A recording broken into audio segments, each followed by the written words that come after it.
Hello guys, तो कैसे हैं आप सब। आपसे स्वागत है आपका YouTube channel Hindi grammar concept channel पे। चलिए आज की क्लास में सीखते हैं बहुत ही शानदार ट्रिक में, बहुत ही बेहतरीन ट्रिक में। आज हम सीखने वाले हैं उपसर्ग। ठीक है, उपसर्ग क्या है, उपसर्ग को कैसे पहचानेंगे और कितने उपसर्ग होते हैं, ये सब कुछ हम आपको इस वीडियो में बात करने वाले हैं। तो फटाफट चैनल को कर दिए सब्सक्राइब और बेल आइकन कर दिए प्रेस। चैनल पर नए हैं तो चैनल को सब्सक्राइब कर बेल आइकन जरूर प्रेस करेंगे। अपने दोस्त फ्रेंड्स में इस वीडियो का लिंक शेयर भी करेंगे। ध्यान देंगे क्योंकि इस चैनल पर आपको हिंदी व्याकरण की कंप्लीट क्लासेस कराई जाती है, तैयारी कराई जाती है। तो अगर आप नहीं देखे हैं शुरू वाला वीडियो, यानी कि बहुत सारे पहले भी वीडियो बढ़ाया जा चुका है, तो जाकर वहां से वीडियो देख सकते हैं, सीख सकते हैं। ये आपको प्लेलिस्ट में मिल जाएगा।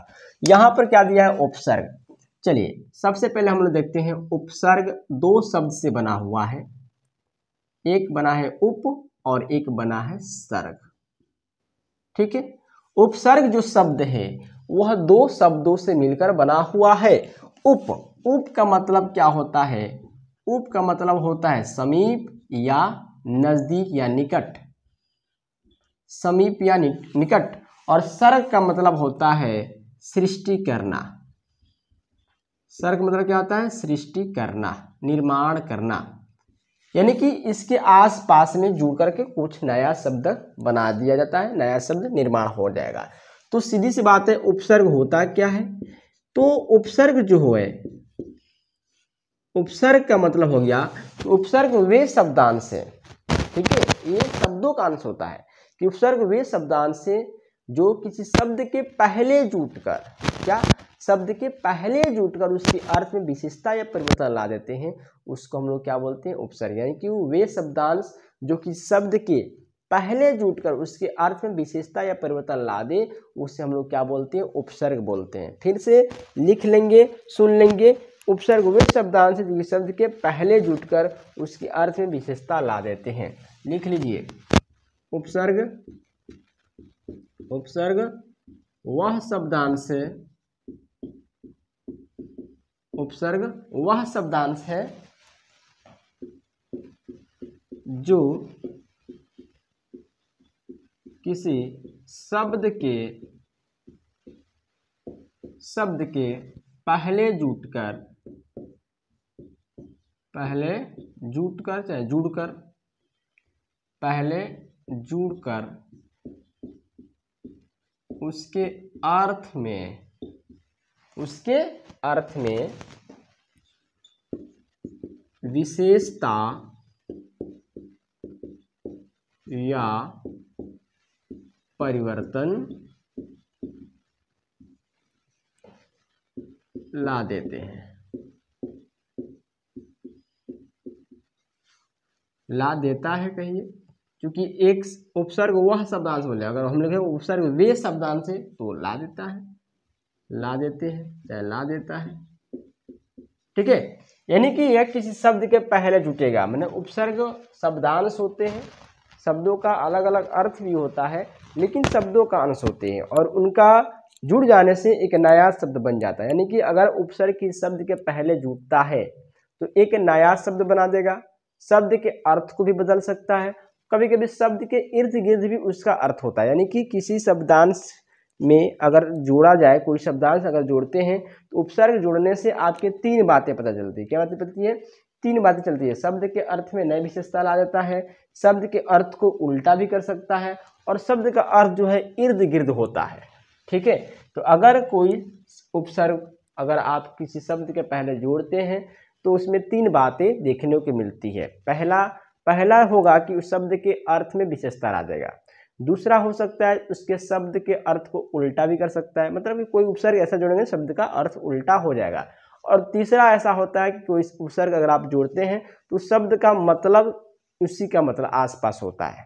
ठीक है, तो चलिए हम आपको एग्जाम्पल देकर बताते हैं।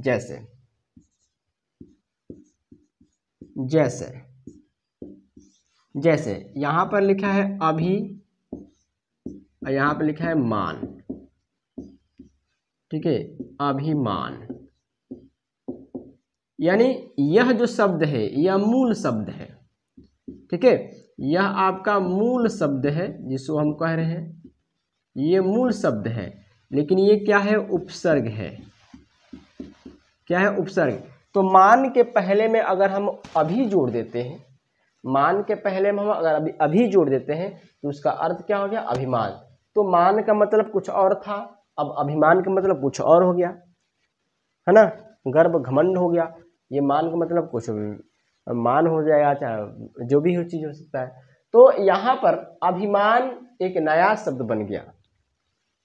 जैसे इसी मान के पहले अगर हम प्र जोड़ दें और मान लगा दें तो प्रमाण नहीं होता है, प्रमाण होता है। क्या हो जाता है, प्रमाण हो सकता है, या प्रचार लगा देते हैं, चार लगाते हैं। चार शब्द था, मूल शब्द था, और हमने प्र उपसर्ग कर दिया तो क्या हो जाएगा, प्रचार। क्या हो गया, प्रचार। तो शब्द का अर्थ बदल गया, शब्द का अर्थ बदल रहा है। पहला हो गया शब्द का अर्थ। दूसरा देखेंगे, शब्द का उल्टा भी हो सकता है। जैसे अ लिखा है और यहाँ पर लिखा है सत्य। सत्य क्या है, आपका मूल शब्द है, सत्य मूल शब्द है। अब मूल शब्द में हम पहले एक उपसर्ग लगाए अ, यानी कि मूल शब्द के पहले। तो अगर हम लगाते हैं तो ये क्या हो जाएगा, असत्य। शब्द का अर्थ बदल गया कि नहीं, उल्टा हो गया। ये उपसर्ग लगा देने से शब्द का अर्थ उल्टा हो गया, यानी असत्य हो गया। और भी एग्जाम्पल, बहुत सारे एग्जाम्पल हैं। अनुशासन, प्रशासन, अस्य, अप है और यहाँ पर लगाया एस तो हो जाता है अपयश। यश का मतलब होता है प्रतिष्ठा, अपयश का मतलब हो गया उसका हीनाई, हीनता। ठीक है, तो ये उपसर्ग अप लगा, ये मूल शब्द है, ये भी मूल शब्द है। यहाँ पर उपसर्ग अ है, यहाँ पर अप है, तो शब्द का अर्थ क्या हो गया, उल्टा हो गया। इसका शब्द का अर्थ विशेष ये उपसर्ग है, यहाँ पर अप उपसर्ग है, यहाँ पर अ उपसर्ग है।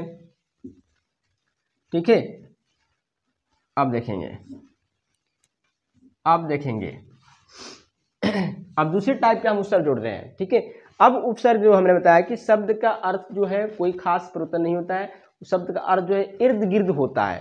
तो जैसे हमने लिखा विधन शुद्ध,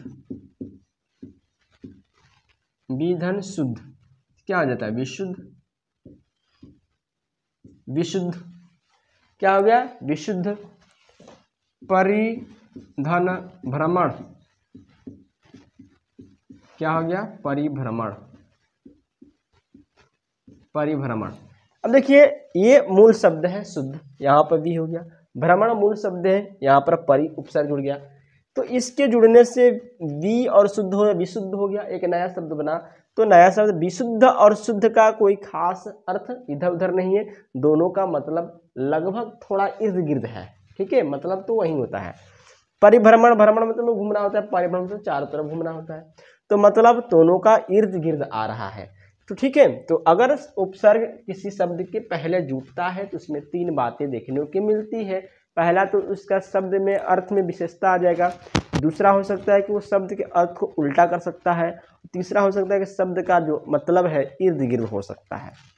ठीक है, कुल उपसर्ग कितने हैं आपके पास, हिंदी में कुल उपसर्ग कितने हैं,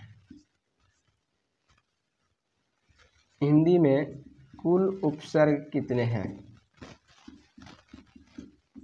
हिंदी में कुल उपसर्ग कितने हैं। तो यहाँ पर आपको उपसर्ग जो मिलेगा संस्कृत का भी मिलेगा, हिंदी का भी मिलेगा, है ना, अलग अलग मिलेगा। तो ध्यान दिए रहेंगे, अलग अलग आपको देखने पड़ेंगे।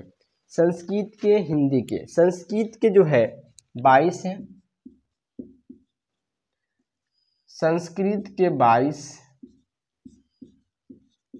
अपना जो हिंदी है 10, और विदेशी जो है विदेशी, ठीक है, विदेशी जो है ये आपको हो जाते हैं 12। तो टोटल अगर आप गिन देते हैं कितना होता है, 12 2 4 2 3 कितना हो रहा है, 44, 44 हो रहा है ना, 2 2 4 2 2 4, 44 उपसर्ग हो गए। यानी कि आपको टोटल कितने हो गए, 44 उपसर्ग हो जाते हैं संस्कृत के, हिंदी के और विदेशज उपसर्ग। ठीक है, संस्कृत के, हिंदी के और विदेशज उपसर्ग, ये 44 उपसर्ग हो जाते हैं। आपको उपसर्ग समझ में आ गया। अब हम क्वेश्चन आपको कुछ दे देते हैं, आप लोग कमेंट बॉक्स में बताएं कि उपसर्ग इसमें कितना क्या है। यहाँ पर हम कुछ क्वेश्चन देते हैं, आपको बताना है कि इसमें कौन सा उपसर्ग है। ठीक है, जैसे हमने लिखा अधिकार, बताना है कि अधिकार में कौन सा उपसर्ग है। यहाँ पर हमने बताया अविराम, इसमें कौन सा उपसर्ग है। यहाँ पर हमने बताया अत्यधिक, इसमें कौन सा उपसर्ग है। यहाँ पर हमने लिखा प्रतिदिन, इसमें बताइए कमेंट बॉक्स में कौन सा उपसर्ग है। और एक बताइए स्वागत, बताइए इसमें कौन सा उपसर्ग है। ठीक है, तो ये इसका आंसर आप लोग कमेंट बॉक्स में लिख देंगे। तो आपको लगता है कि इस उपसर्ग समझ में आ गया है। अगर वीडियो अच्छा लगा हो तो अपने दोस्त फ्रेंड्स में शेयर करें और चैनल पर सब्सक्राइब बेल आइकन जरूर प्रेस करेंगे।